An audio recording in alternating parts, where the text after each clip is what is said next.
truly believe that this is a relationship that we cannot, as one Ponce Enrile, former Senator Enrile, si Manong Johnny, told me before I left for my job in Washington. He says, we cannot afford to antagonize a country like the United States. And I totally agree with him. It's a country that we have to deal with, just like we cannot antagonize a country like China, but China is antagonizing us. That's the big difference right now. Now, okay, speaking of the United States, no, I'm sure you're also familiar with the narrative coming from pro China analysts or even writers here in the Philippines, no. So the narrative that we usually see is this: nanggugulo yung United States and the Philippines is being manipulated. That's why we have to be wary of that. So, ano yung basa niyo dun sa ganung narrative that whenever we stand up to China, lagi nandun yung factor na hindi sumisip-sip kayo sa United States eh. Well, alam mo, it's simple. Ang United States ba nagbi-build ng bases na wala tayong hindi nagpermiso sa atin? That's not true. In fact, humingi sila I mean, merong agreement tayo, yung EDCA. We set up the EDCA. As I said, it was signed in 2015, and we are implementing that as part of our national security strategy.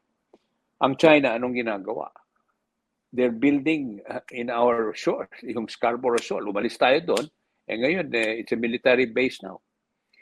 So, sinong may mali dyan? I mean, it's physically what you see is what you get. And we have been reaching out to them for so many years.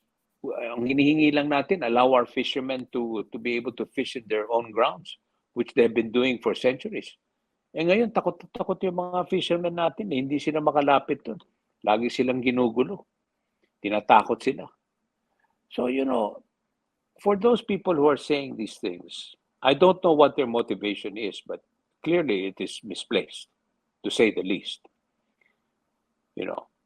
It's not a question of really siding with one country or the other. The United States is a country, it has its own interests, of course. We have our own interests, but right now it's aligned.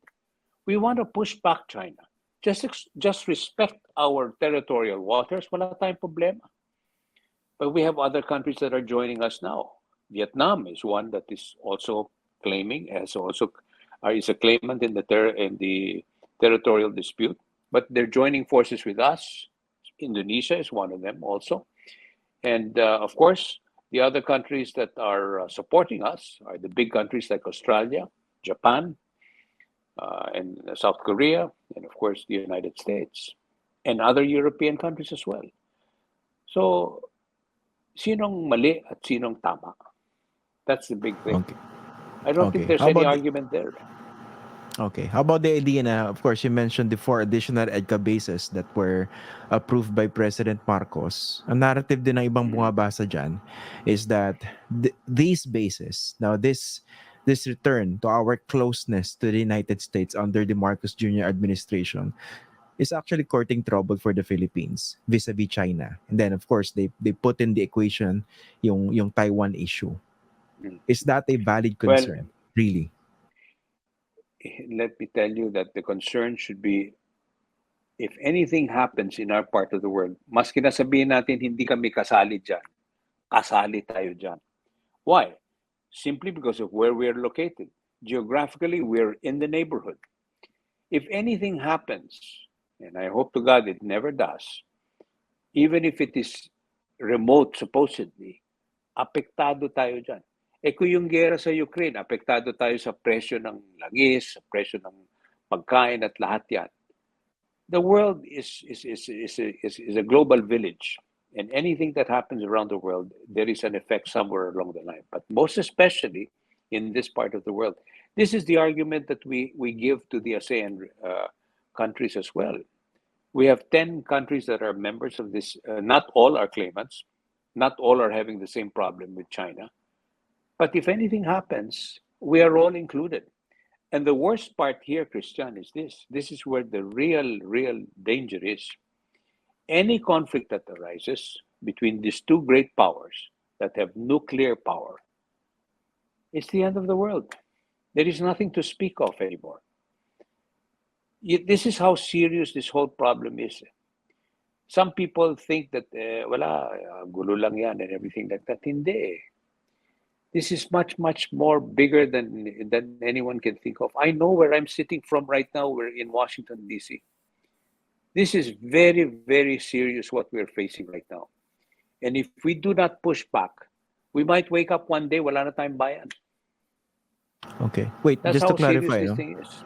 Yung binabanggit yung ano, yung armed conflict na wag naman sana mangyari, no? Are you referring to Of the course. South China Sea dispute or doon sa Taiwan issue? It can happen anywhere. But marami nagsasabi, some analysts are saying, the real flashpoint is in the South China Sea. Why? Because that's a very important area where the freedom of navigation is important because trillions of dollars pass through that. So not one country should have any control of that area. And what is being analyzed is that China wants to control that area because of what they're claiming, the nine dash line and everything like that. So that is a flashpoint right there. Taiwan, there are many analysts who are saying President Xi is not going to send the PLA to invade Taiwan until he's absolutely sure that they can take over that area, that territory. They don't want to recognize it as any other thing. Is that he will not do it. Every morning when he wakes up, today is not the day. We hope that will continue to be the case. But in the South China Sea, anything can happen. The fact that all of these movements are taking place, one day it may not be a cannon anymore that they fire against our Coast Guard. It could be something else. That's a flashpoint right there. It can happen, of course, in the Taiwan Strait. It can happen also in Japan, in the Japanese area, the Senkaku Islands. All of these things are flashpoints. Kaya tayo, we cannot just simply sit around and wait and say, hindi tayo kasali dyan. Kasali tayo eh. Wala naman tayong choice dyan eh. Okay. So we have Sige. to strengthen our defense and what we plan to do. Okay. Of course, you mentioned yung ano, no, yung possible flashpoint. That's of course the observation of many. Although sinasabi rin ng iba, between the South China Sea dispute and the Taiwan issue, mas talagang red line sa China yung Taiwan. Although of course that remains to be seen.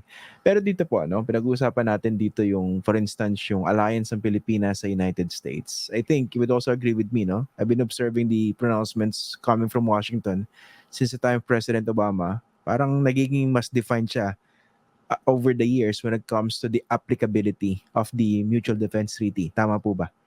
Sa Correct. situation natin, no? Yes, definitely. Okay. Because now the United States realizes that what we've been saying all this time, akala nila we were crying, I don't know, what is that thing? Crying wolf? The boy who cried the boy who crying wolf. wolf. Yeah. We were not crying wolf. We've been saying that the Chinese are taking over some of these reefs, and sure enough, one time they even dismissed it. These are just rocks. What are you worried about? Well, those rocks are now military bases. You see, and so it's changed. And now our interests are aligned with theirs. They don't want China to keep on building more of these things, and neither do we. Not in our territory anyway. And all of these stories that are coming out, which is obviously fake documents that we had made in some form of an agreement. And all of that there is no argument even there. The fact that President Marcos said, I am not aware of any agreement, and if there is one, I am rescinding it. That's it. It's finished. Ayungin Shoal is ours. Period. Ito nga pa rin, speaking of Ayungin Shoal, no? So laging problema yan coming from the Philippine side, no? Yung we want to provide resupply doon sa ating tropa doon sa BRP Sierra Madre, and of course China has been consistently making it hard for our troops to be resupplied. And then nakukuha nating message from them is basically gaslighting. Pinapayagan nga namin kayo kaso gusto nyo pa ay kumpunihin yung BRP Sierra Madre.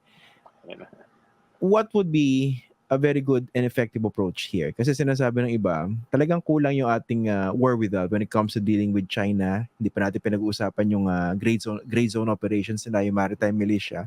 But in terms of dealing with the much bigger China Coast Guard vessels, in doing our thing within our own EEZ, some people are suggesting bakit hindi magpa-escort sa United States and other allies. What do you think of those suggestions? Well, I think not only escort, but actually the joint patrol is what's going to be probably the more effective one, because we're not going to have joint patrols not only with the United States but with other countries as well. Japan, Australia, and maybe even Vietnam, and maybe even Indonesia. Maybe we can even bring in Malaysia. All of us, if we band together, there is nothing. There is. It's more effective. There is power in numbers. And that's exactly what it is. Because we are just doing what is the right thing to do, which is to make sure that the territory that now exists is going to be respected. And of course, the legal part of that is the arbitral award that we were able to get. And that is a valid thing that many countries now, more than 100 countries, recognize. So that's the only way to push back.